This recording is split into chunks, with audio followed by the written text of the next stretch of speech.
آپ کے یہ سوالات ریئل ٹائم پرچیوں کی شکل میں میرے پاس آ چکے ہیں. انہیں میں بعد میں ڈسکس کروں گا. پہلے ایک کرنٹ افیئر کے طور پر ایک ایشو میں ڈسکس کرنے جا رہا ہوں، اور وہ ہمارے استاد مفتی اکمل صاحب سے ریلیٹڈ ہے، حفظہ اللہ تعالی.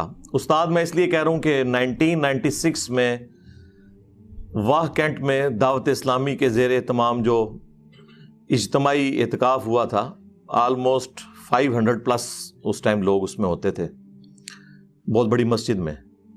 تو اس میں ہم نے بھی ان کے ساتھ اعتکاف کیا تھا. وہ اعتکاف کروایا کرتے تھے، اس میں درس و بیان کا سلسلہ ہوتا تھا.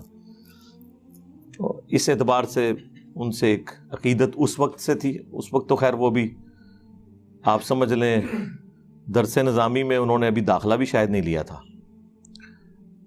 اور بعد میں پھر ایک 99 میں ملاقات ہوئی، ایگزیکٹ اس رات جس رات وہ پاکستان فائنل ہارا تھا ورلڈ کپ کا آسٹریلیا سے، آخری رات تھی.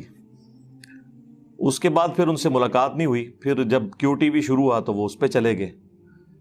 تو مجھے پتا تھا کہ ان کی جتنی سپیکنگ پاور ہے وہ میڈیا میں سروائیو کریں گے. اور دیکھ لیں ماشاءاللہ آج 21-22 سال ہو گئے ہیں بیٹھے ہوئے میڈیا میں.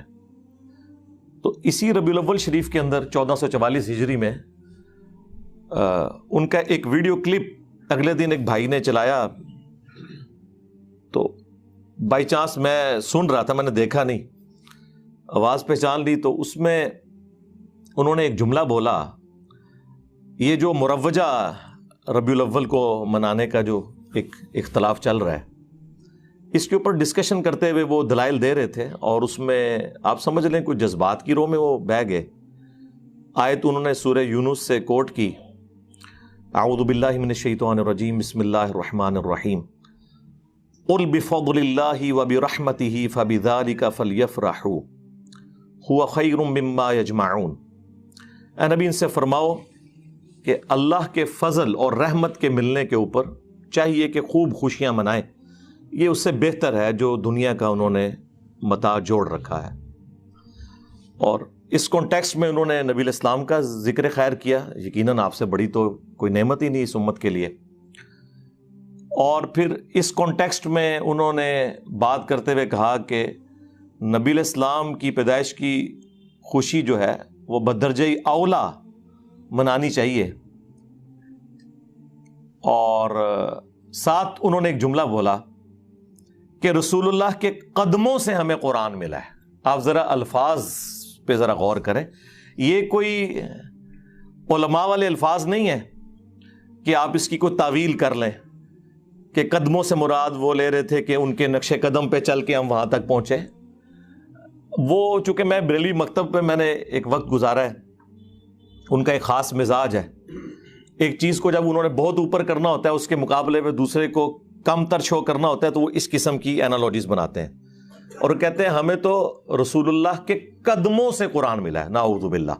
آج کل علم حاصل کرنے کا سب سے پاورفل ذریعہ ہے سوشل میڈیا، اور وہاں پہ ہر طرح کا جاہل ترین آدمی بیٹھا ہوا ہے، اس کو استنجا کرنا آتا نہیں ہے، اور وہ وہاں بیٹھا ہوا قرآن حدیث کے دلائل دے رہا ہے. اور پھر وہ الٹے سیدھے دلائل پڑھنے کے بعد تو اور انسان کا ذہن گڑبڑ ہو جاتا ہے. سب سے بڑا اللہ کا فضل، سب سے بڑی اللہ کی رحمت کہ ہمارے سرکار کے قدموں سے ہمیں قرآن ملا ہے، کہ ہمارے سرکار کے قدموں سے ہمیں قرآن ملا ہے، کہ ہمارے سرکار کے قدموں سے ہمیں قرآن ملا ہے. شاید وہ یہ کہنا چاہ رہے ہوں کہ رسول اللہ کے وسیلے سے قرآن ملا، تو بالکل درست ہے. یہ جو انہوں نے الفاظ کا استعمال کیا نا، تو میں کانپ اٹھا کہ چلیں اس وقت تو ریکارڈنگ ہو گئی. اتنی سینسٹیو ریکارڈنگ آپ چلا دیتے ہیں، اس کے بعد اپلوڈ کر دیتے ہیں، اس کے بعد اس کے جو نتائج پھر بھگتنے پڑتے ہیں نا، وہ بڑے خطرناک ہوتے ہیں. اس سے لوگ بڑے عجیب و غریب عقائد اخذ کرتے ہیں جو اسٹیبلش ہیں غلوف کے درجے کے اندر. اور پھر وہ ساتھ نبی الاسلام کا ذکر خیر کیا کہ اللہ تعالیٰ کا تعارف بھی ہمیں نبی الاسلام کی وجہ سے ہوا، بلکہ انہوں نے کہا ہم اللہ کو تو مانتے اس لیے ہیں کہ وہ نبی الاسلام کا رب. ظاہر ہے یہ ایک کہانی ایک گھڑی ہوئی.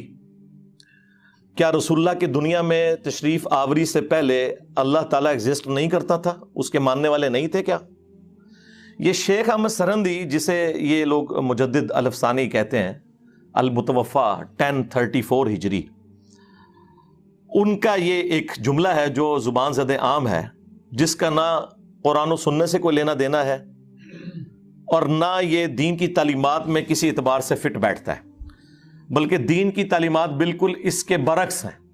اللہ تعالیٰ تو اس احسان کو اپنی طرف منسوب کرتا ہے، لَقَدْ مَنَّ اللَّهُ عَلَى الْمُؤْمِنِينَ إِذْ بَعَثَ فِيهِمْ رَسُولًا، یہ اللہ کا احسان ہے کہ اس نے رسول بھیجا۔ یہ لوگ کہتے ہیں یہ رسول کا احسان ہے کہ اس نے اللہ کا تعارف کروایا۔ اللہ تعالیٰ کیا فرما رہا ہے؟ یہ اللہ کا احسان ہے کہ اس نے رسول بھیجا انہی میں سے، من انفسہم یتلو علیہم آیاتہ ویزکیہم ویعلمہم الکتاب والحکمہ، جو ان پہ اللہ کی آیات تلاوت کرتے ہیں، ان کا تزکیہ کرتے ہیں، انہیں کتاب و حکمت سکھاتے ہیں، اور اس سے پہلے یہ لوگ کھلی گمراہی میں تھے۔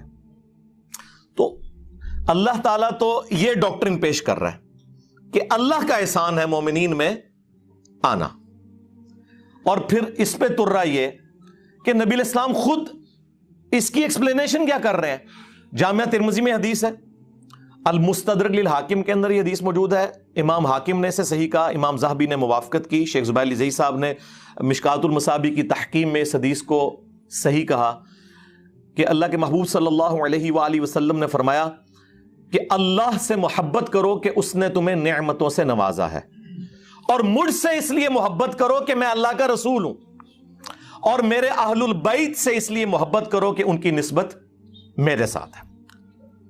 صلو علی محمد وآل محمد، اللہم صلی علی محمد وعلی آل محمد۔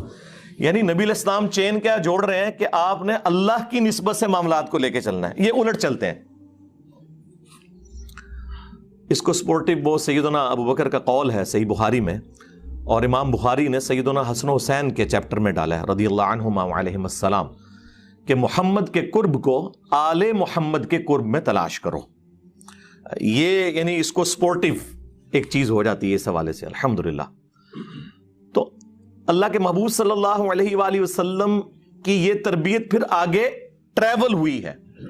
صحیح بخاری میں ایک چیپٹر ہے کتاب الاعتصام بالکتاب والسنہ، کتاب و سنت کو مضبوطی سے پکڑنا۔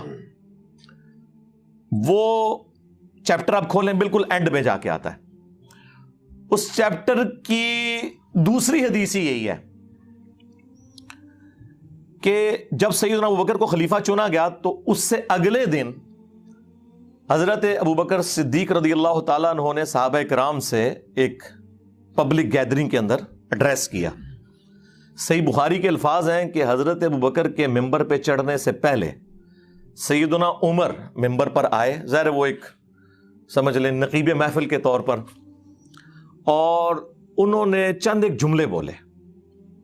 وہ آپ کو رسول اللہ کی تربیت صلی اللہ علیہ وآلہ وسلم اور خلفائے راشدین کا عقیدہ، ظاہر ہے سیدنا ابوبکر کی موجودگی میں اگر حضرت عمر یہ خطبہ دے رہے ہیں اور مولا علی علیہ السلام بھی موجود ہیں، سیدنا عثمان بھی موجود ہیں رضی اللہ عنہم اجمعین وعلیہم السلام اجمعین، تو سب کی موجودگی میں حضرت عمر نے خطبہ دیا، اور انہوں نے کہا، ظاہر ہے صحابہ کا غم تازہ تھا، انہوں نے کہا کہ اللہ تعالیٰ نے اپنے نبی علیہ السلام کے لیے وہ چیز پسند فرمائی جو اس نے اپنے پاس رکھی ہے۔ ظاہر ہے کسی بھی انسان کے لیے سب سے بڑا قرب اللہ کی ذات ہو سکتی ہے، یقیناً رسول اللہ کا دنیا سے جانا یہ ہمارے لیے تو ایک غم کا باعث ہے، لیکن اللہ کے نبی علیہ السلام کے لیے تو ایک جنتوں کا دروازہ، اللہ کے قرب کا دروازہ کھل گیا۔ وَلَلْآخِرَةُ خَيْرٌ لَكَ مِنَ الْأُولَى، ظاہر ہے آج کی جو رسول اللہ کی زندگی ہے وہ اس زندگی سے افضل ہے جو دنیا میں گزاری انہوں نے، اور قیامت کی اس سے افضل ہوگی، اور جنت کی اس سے بھی افضل ہوگی، ہر آنے والا لمحہ پہلے سے بہتر ہے۔ تو سیدنا عمر نے کہا کہ نبی علیہ السلام کے لیے اللہ نے وہ پسند کیا جو ان کے پاس ہے، یعنی اس غم کو وہ ختم کرنے کی کوشش کر رہے تھے۔ پھر انہوں نے کہا کہ تمہارے پاس یہ اللہ کی کتاب موجود ہے جس کے ذریعے اللہ نے تمہارے نبی کو ہدایت دی، تم اس کتاب کو پکڑو تو ہدایت پا جاؤ گے، یہ اللہ کی کتاب ہے۔ اب یہ پاکستان کا جو قانون ہے 295C، اس کی جو تشریح ہمارے چند سو کارڈ عاشقان رسول کرتے ہیں، اس میں تو یہ انتہائی گستاخانہ خطبہ ہے کہ رسول اللہ کو ہدایت قرآن کے ذریعے ملی، کیونکہ مفتی اکمل صاحب تو کہہ رہے ہیں کہ رسول اللہ کے قدموں سے قرآن ملا، اور سیدنا ابوبکر عمر عثمان و علی کا عقیدہ جو صحیح بخاری میں آیا وہ یہ ہے کہ رسول اللہ کو ہدایت ملی قرآن کے ذریعے، اور تم بھی قرآن کو پکڑو تو ہدایت پا جاؤ گے. اچھا اس ہدایت سے مراد نعوذ باللہ کوئی یہ نہ سمجھے کہ نبی علیہ السلام کوئی پہلے گمراہی پہ تھے، ایسا نہیں تھا. اعلیٰ درجے کی ہدایت جو قرآن میں بھی آیا وَوَجَدَكَ ضَالًّا فَهَدَىٰ. اے نبی ہم نے آپ کو اپنی محبت میں خود رفتہ پایا صلی اللہ علیہ وآلہ وسلم، تو آپ کو ہدایت کی اعلیٰ منزل کے اوپر پہنچا دیا. یہ اعلیٰ حضرت کا جو ترجمہ ہے میں اسی کو صحیح سمجھتا ہوں، یہ قرآن میں فٹ ان بیٹھتا ہے، کیونکہ قرآن میں بالکل واضح آیا مَا ضَلَّ صَاحِبُكُمْ وَمَا غَوَىٰ. تمہارے نبی نہ کبھی بہکے ہیں نہ کبھی بے راہ چلے ہیں. تو یہ ضال کا جو ترجمہ بعض دیوبند اور وہابی یعنی اہل حدیث حضرات نے جذبات میں آ کے گمراہی اور بڑے عجیب و غریب الفاظ استعمال کیے، ضال کا ترجمہ یہ نبی علیہ السلام کے کیس میں نہیں بنتا. اور قرآن میں اس کی کئی ایک ایگزامپلس موجود ہیں. یوسف علیہ السلام کے بھائیوں نے اپنے باپ کا قرب حاصل کرنے کے لیے جو جملے بولے تھے سورہ یوسف میں کہ ہمارے والد جو ہے یوسف سے زیادہ محبت کرتے ہیں جبکہ ہم ایک مضبوط جماعت ہیں. ان ابانا لفی ضلال مبین. بے شک ہمارے ابا جان تو ان کی محبت میں ڈوب چکے ہیں. یہ تو نہیں کہہ رہے تھے کہ ابا جان ہمارے گمراہ ہیں، ظاہر ہے وہ پیغمبر تھے اور پیغمبر کے بیٹے تھے، وہ پیغمبر کے صحابی تھے، ان کے ماننے والے تھے، کوئی کافر تو نہیں تھے. اور آگے بھی چل کے جب یوسف علیہ السلام کی خوشبو انہیں آتی ہے تو اور وہ کہتے ہیں اگر تم مجھے یعنی میرے بارے میں کوئی غلط گمان نہ کرو تو مجھے تو یوسف کی خوشبو آ رہی ہے. تو وہاں پر بھی ان کے گھر والے کہتے ہیں آپ تو اپنی اسی پرانی محبت میں ہیں. اور ضلالک القدیم کے الفاظ ہیں، تو اس میں جو سعودی عرب سے قرآن شائع ہوا ہے نا وہابیوں کا، صلاح الدین یوسف صاحب کا، انہوں نے بھی حاشیے میں لکھا ہے کہ یہاں جو ہے اس سے مراد گمراہی نہیں ہے بلکہ محبت میں ڈوبنا ہے. تو لہٰذا یہ اب جھگڑا چھوڑ دیں. میرا خیال ہے چپ کر کے جو اعلیٰ حضرت نے ترجمہ کیا ہے نا اسی کو صحیح مانے، وہ فٹ ان بیٹھتا ہے. مولانا مودودی رحمہ اللہ نے بھی اور ایون ہمارے استاد ڈاکٹر اسراف صاحب رحمہ اللہ تعالیٰ وہ بھی اس کا ترجمہ اسی انداز میں کرتے تھے. نبی علیہ السلام کے لیے جب ضال کا لفظ آئے گا تو وہ وَلَضَّالِّينَ والا نہیں ہوگا، محبت میں، یعنی رسول اللہ کی محبت میں خود رفتہ تھے. ڈیٹم لیول کی ہدایت ایک پیغمبر کو پیدائش سے لے کر مبعوث ہونے تک ہوتی ہے، وہ اللہ کی حفاظت میں ہوتا ہے. ہاں اعلیٰ درجے کی ہدایت اسے اس وقت ملتی ہے جب اس پر وحی کا نزول ہوتا ہے اور اللہ تعالیٰ اسے مبعوث کرتا ہے.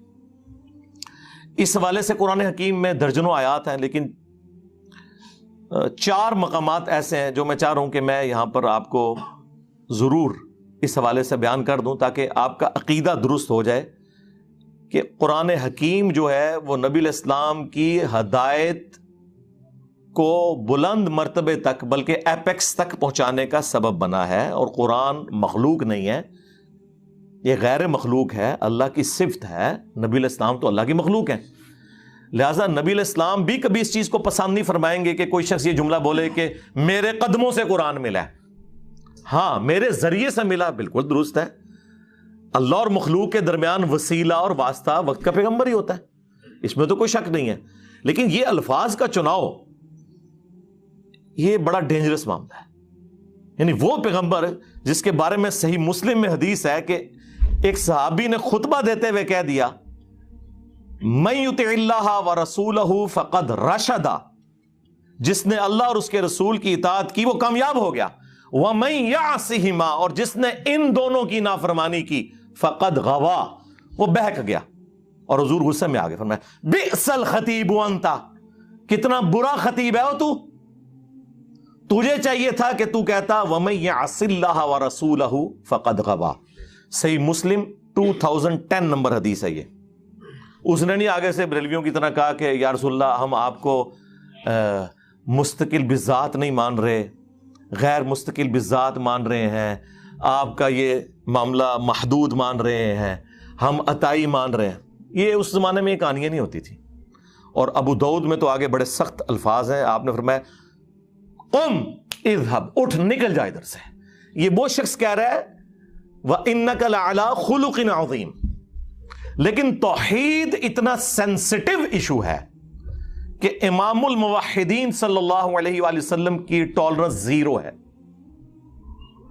زیرو ٹالرنس ہے. اس لیے خدا کے لیے الفاظ کا چناؤ کرتے وقت ذرا غور کیا کریں کہ کیا نبی علیہ السلام آپ کے اس ایٹیچیوڈ سے خوش ہوں گے جس طرح کی آپ باتیں کر رہے ہیں. حالانکہ اس صحابی نے کوئی آؤٹ آف کانٹیکسٹ جملہ نہیں بولا, لٹریچر میں یہ پرفیکٹ جملہ تھا کہ جو اللہ اور اس کے رسول کی اطاعت کرے وہ کامیاب ہوا, جو ان دونوں کی نافرمانی کرے وہ ناکام ہوا. بلکہ یہ جملے کا عیب ہوتا ہے اس چیز کو ریپیٹ کرنا. جب وہ اللہ رسول کو الگ کر چکا تھا اس کے بعد دونوں کہنا کافی تھا, لیکن نبی الاسلام کو پتا تھا کہ اس سے دروازہ کھل جائے گا, تو آپ صلی اللہ علیہ وآلہ وسلم نے اتنے سخت الفاظ کے اندر اسے کنڈیم کیا. لیکن آپ کو حیران کن بات بتاؤں, آج تک میں درجنوں بریلوی اور دیوبندیوں کی مسجد میں جمعے کی نماز پڑھ چکا ہوں, آج تک وہ میں یہاں سے ہمائی پڑھتے ہیں. وہ پتہ نہیں کوئی انہوں نے لکھ کے ان کو خطبہ پکڑا دیا ہوا ہے. ابھی اگلے دن میں جماعت اسلامی کی مسجد میں پڑھ رہا تھا, وہ میں یہاں سے ہما, دیوبندیوں کے پیچھے کافی عرصہ میں نے پڑھا, بریلویوں کے پیچھے. وہ آج تک اس طرح ہی چل رہا ہے, کیونکہ ظاہر ہے جب درس نظامی میں آپ کو فقہ پڑھائی جائے اور آخری دورہ حدیث ہو, جس طرح وہ اینڈ پہ دودھ پتی کا دورہ ہوتا ہے مجلس کے, تو وہ کس کو یاد رہنی ہے, اور وہ بھی سلیکٹو سٹڈی کے طور پر. تو یہ ایک بہت بڑا ایک ایشو ہے ہمارا اس پورے کے پورے سسٹم کا. خیر, وہ میں آپ کو نبی الاسلام کا جو عقیدہ اور خلفائے راشدین کا عقیدہ تو یہ کور ہوا اس میں. اب میں آپ کو وہ آیت مبارکہ بتاتا ہوں, سورہ الشورى, پارہ نمبر ہے 25, سورت نمبر ہے 42. اس کے اینڈ پہ جا کے اللہ تعالیٰ نے یہ عقیدہ بالکل کلیئر کر دیا. میرے پاس ایک بار میرے والد صاحب کے ایک دوست, بلکہ ہمارے وہ پیر بھائی بھی, سیال شریف وہ بیت تھے, ابھی بھی ہیں ماشاءاللہ, ڈاکٹر صاحب, وہ آئے تو ان دنوں میں نیا گمراہ ہوا تھا, 2008 کی بات ہے. تو مجھے آتے ہی انہوں نے پہلا سوال کیا کہ آپ کا نبی اسلام کے بارے میں کیا عقیدہ ہے کہ آپ کو نبوت کب ملی؟ میں نے کہا جی جو آپ کا عقیدہ ہے کہ عمر مبارک جب 40 سال ہوئی تو آپ مبعوث ہوئے. بہرحال نبی پیدائش سے لے کر اس وقت تک اللہ کا پیغمبر ہوتا ہے, وہ اللہ کی حفاظت میں ہوتا ہے. اور میں نے کہا یہ اعلیٰ حضرت نے بھی یہی لکھا ہوا ہے. کہتے ہیں کدھر لکھا ہے؟ میں نے کہا یہ کنز الایمان شریف میں نے اتار لیا, اور میں نے کہا یہ سورہ الشورى میں پڑھنے لگا ہوں, جو اس سے عقیدہ بنتا ہے اعلیٰ حضرت کا ترجمہ پڑھوں گا, آپ مجھے بتا دیں کہ میں اس کے علاوہ کوئی اور عقیدہ رکھ سکتا ہوں. خیر, وہ جب انہوں نے سنا خاموش ہو گئے. مانا یا نہیں مانا یہ الگ بات ہے, لیکن خاموش ہو گئے. یہ وہ آیات ہیں جی, آیت نمبر 51, وَمَا كَانَ لِبَشَرٍ أَن يُكَلِّمَهُ اللَّهُ, اور کسی انسان کی یہ شان ہی نہیں کہ اللہ تعالیٰ اس سے کلام کرے, الا وحیًا, ہاں یہ ہے کہ اللہ تعالیٰ اس پر وحی بھیجے, یعنی ایکسیپشن دی جا رہی ہے پیغمبروں کی. او من وراء حجاب, یا پھر پردے میں اللہ تعالیٰ گفتگو فرمائے, جس طرح کہ موسیٰ علیہ السلام کے ساتھ ہوئی کوہ طور پر, اور ہمارے محبوب صلی اللہ علیہ وآلہ وسلم کے ساتھ ہوئی شب معراج.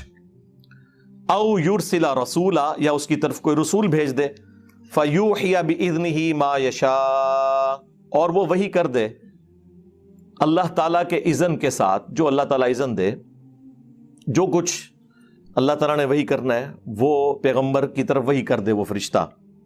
انہ علی حکیم, بے شک وہ اونچا ہے, حکمت والا ہے, بلند و بالا ہے. وَكَذَلِكَ أَوْحَيْنَا إِلَيْكَ, اور بالکل اس طریقے سے اے نبی ہم نے آپ کی طرف بھی وحی کی. روحم من امرنا, اپنی طرف سے امر روح, روح جو امر بھی ہے. اچھا, روح کا لفظ حضرت جبرائیل کے لیے بھی آیا ہے, روح کا لفظ قرآن کے لیے بھی آیا ہے وحی کے لیے, اور روح نبی الاسلام کے لیے بھی ہے. ما کنت تدری ما الکتاب ولا الایمان, اس قرآن کے نزول سے پہلے نہ تو آپ کتاب سے واقف تھے نہ ایمان سے. میں نے کہا جی یہ اعلیٰ حضرت کا ترجمہ پڑھ لیں. انہوں نے کیا ترجمہ کیا ہوا ہے؟ اے نبی اس قرآن کے نزول سے پہلے نہ آپ کتاب کے بارے میں جانتے تھے نہ احکام شرع کی تفصیلات. یہ انہوں نے ترجمہ کیا ہے. کتاب واضح لکھا ہوا تھا, ایمان واضح. چلیں پھر بھی شکر ہے الٹ ترجمہ نہیں کر دیا, جس طرح وہ سورہ فتح کی شروع کی آیات کا کر دیا انہوں نے, اور ہمارے استاد اور مفتی صاحب کے استاد نے ان پہ گرفت کی ہے, غلام سعود سعیدی صاحب نے رحمہ اللہ تعالی. تو یہاں پہ ترجمہ انہوں نے کافی حد تک ٹھیک کیا. یعنی نبی الاسلام ان تفصیلات سے واقف نہیں تھے. بہرحال ڈیٹم لیول کا تو ایمان ہوتا ہے, صحیح مسلم میں حدیث ہے میں اس پتھر کو بھی پہچانتا ہوں جو بعثت سے پہلے مجھے سلام کیا کرتا تھا. تو نبی علیہ السلام کو یہ یعنی اشارے تو ملنے شروع ہو گئے تھے کہ آپ ایک ایکسٹرا آرڈنری پرسنالٹی ہیں.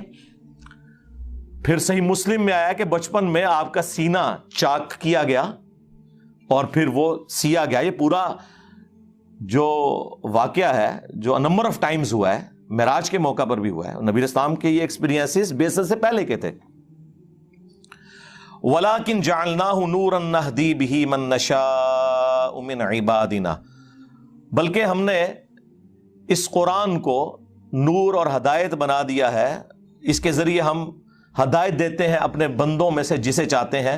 وَإِنَّكَ لَتَهْدِي إِلَىٰ صِرَاطٍ مُسْتَقِيمٍ اور بے شک اے محبوب صلی اللہ علیہ وسلم آپ لوگوں کو صراط مستقیم کی طرف ہدایت دیتے ہیں. نبی علیہ السلام سراپا ہدایت ہیں لیکن وہ ہدایت کی اعلیٰ منزل پہ قرآن کے ذریعے آپ کو پہنچایا گیا. وَوَجَدَكَ ضَالًّا فَهَدَىٰ ہم نے آپ کو اپنی محبت میں خود رفتہ پایا. اور ظاہر ہے یہ خود رفتہ بھی خود سے تو نہیں پایا, اللہ نے ان کی جبلت میں رکھا. وہ تو حدیث ہے مسند احمد میں, دلائل النبوہ امام بیہقی کی کتاب میں, مشکات المصابیح میں موجود ہے. شیخ البانی شیخ زبیر لزئی نے اسے صحیح کہا کہ میں اللہ کے ہاں اس وقت بھی خاتم النبیین لکھا ہوا تھا جب آدم علیہ السلام ابھی روح اور جسم کے درمیان تھے.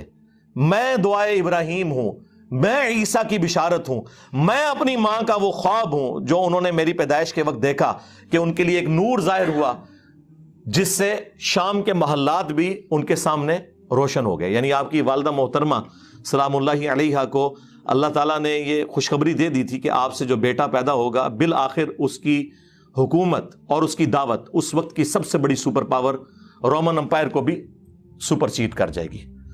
صلو علی محمد وآل محمد اللہم صلی علی محمد وعلی آل محمد. تو نبی علیہ السلام کی پرسنالٹی ایک ایکسٹرا آرڈنری پرسنالٹی. اچھا اب اس عقیدے کو آپ مزید سمجھیں. سورہ یونس کی وہ آیات, آیت نمبر 15 وَإِذَا تُتْلَى عَلَيْهِمْ آيَاتُنَا بَيِّنَاتٍ اور جب ان پر تلاوت کی جاتی ہیں ہماری روشن آیات. قَالَ الَّذِينَ لَا يَرْجُونَ لِقَاءَنَا نَأْتِ بِقُرْآنٍ غَيْرِ هَذَا تو جو لوگ ہماری ملاقات کے منکر ہیں نا, انہیں کوئی امید نہیں کہ مر کے ہم نے اللہ کو منہ دکھانا ہے. وہ نبی علیہ السلام سے کہتے ہیں کہ کوئی اور قرآن لے آؤ, یہ بڑا سخت قرآن ہے, یہ تو بالکل کوئی کمپرومائز ہی نہیں کرتا. جس طرح آپ کو بھی لوگ کہتے ہیں میٹھی میٹھی باتیں کریں, یہ سیم باتیں نبی علیہ السلام کو بھی لوگ کرتے تھے کہ یہ قرآن تو سیدھے سیدھے فتوے ہیں, تو قرآن بدلو, کوئی اور قرآن لے کر آؤ. او بدل یا اسے تبدیل کر دیں, تھوڑا سا سافٹ کر دیں, کوئی طارق جمیل ٹچ ڈال دیں اس کے اندر, کوئی غامدی ٹچ تھوڑا سا ڈال دیں. لیکن قرآن تو آپ کو پتا ہے وہ تو تذکیر کی کتاب ہے. وَأُوحِيَ إِلَيَّ هَذَا الْقُرْآنُ لِأُنذِرَكُم بِهِ وَمَن بَلَغَ نبی تم فرماؤ صلی اللہ علیہ وآلہ وسلم یہ قرآن تو مجھے وہی اس لیے کیا گیا کہ میں تمہیں ڈر سنا دوں اور جس تک یہ کتاب پہنچے. یہ تو انذار کی کتاب ہے, تبشیر بھی ہے, لیکن ان کے لیے جو بات مان جائے. ہاں جو بات نہیں ماننے والے اور جو مانے ہوئے ہیں ان کا بھی قبلہ درست کرنے کے لیے کتاب انذار ہے. تو آپ کوئی اور قرآن لیں یا اسے بدل دیں. قُلْ مَا يَكُونُ لِي أَنْ أُبَدِّلَهُ مِنْ تِلْقَاءِ نَفْسِي اے نبی تم فرما دو کہ مجھے تو کوئی اختیار حاصل نہیں کہ میں اپنی خواہش نفس سے اس قرآن کو بدل دوں. مفتی صاحب کہہ رہے ہیں کہ رسول اللہ کے قدموں سے قرآن ملا اور اللہ تعالیٰ یہ فرما رہا ہے کہ اے نبی تم فرما دو کہ مجھے تو کوئی اختیار ہی نہیں کہ میں اس کتاب کو بدل دوں. اور یہاں بات ختم نہیں ہوئی. ان اتبع الا ما یوحى الی میں تو خود پابند ہوں اس وحی کا جو اللہ کی طرف سے مجھ پر آتی ہے. اس کتاب کو بدلنے کا کہہ رہے ہو, مجھے تو اللہ نے پابند کیا کہ میں نے بھی اس کتاب کے پیچھے چلنا ہے. یہ قرآن ہے جی, یہ کتابوں کا خدا ہے.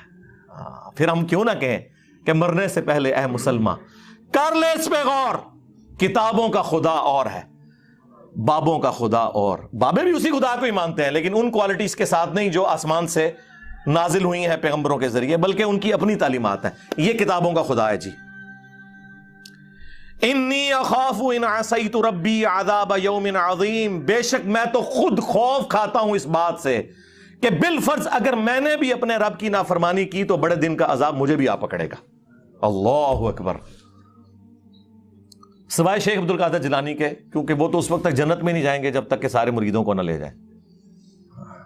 پھر ٹھیک ہی آپ سے کہتے ہیں نا قرآن حدیث ڈائریکٹ نہ پڑھو گمراہ ہو جاؤ گے. قرآن تو پھر ننگی تلوار ہے. اور یہ آیت صرف سورہ یونس میں نہیں آئی، یہ 3 جگہ آئی ہے. سورہ یونس میں، سورہ الزمر کے اندر آئی ہے، سورۃ الانعام میں آئی ہے. قل انی اخاف ان عصیت ربی عذاب یوم عظیم. اے نبی تم فرماؤ کہ میں تو خود اس بات سے خوف کھاتا ہوں کہ بالفرض اگر میں نے بھی اپنے رب کی نافرمانی کی تو بڑے دن کا عذاب مجھے بھی آ پکڑے گا. اور ایک اور آیت ہے سورہ بنی اسرائیل میں، یقین کریں میں جب وہ آیت پڑھتا ہوں نا، وہ تو ڈاکٹر سراج صاحب بھی پڑھتے ہوئے خوف کھا گئے تھے یقیناً.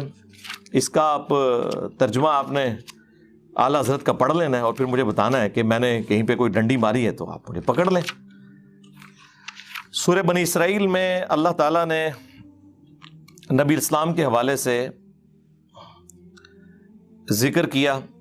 اب یہ ظاہر ہے سمجھانے کے لیے، کافروں پر غصہ ہے، لیکن ظاہر ہے کہ اللہ تعالیٰ اپنی تعلیمات میں تو بہت اسٹرکٹ ہے.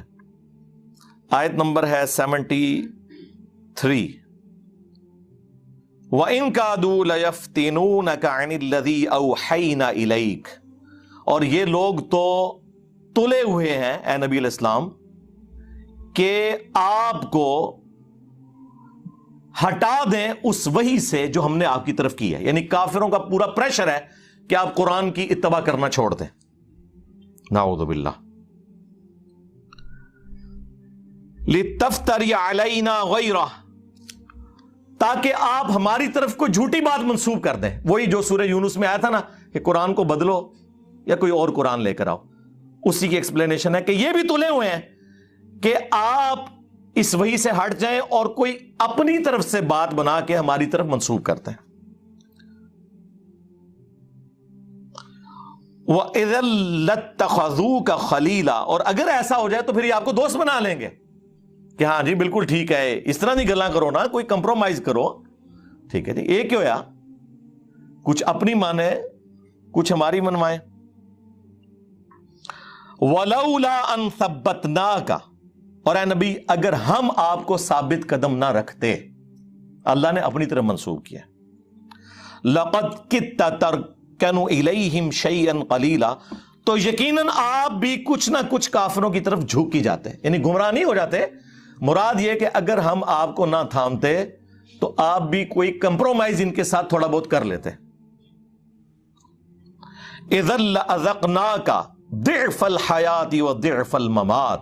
اور اگر ایسا ہوتا تو ہم آپ کو دنیا کی زندگی میں بھی دگنا عذاب دیتے اور آخرت کی زندگی میں بھی دگنا عذاب دیتے.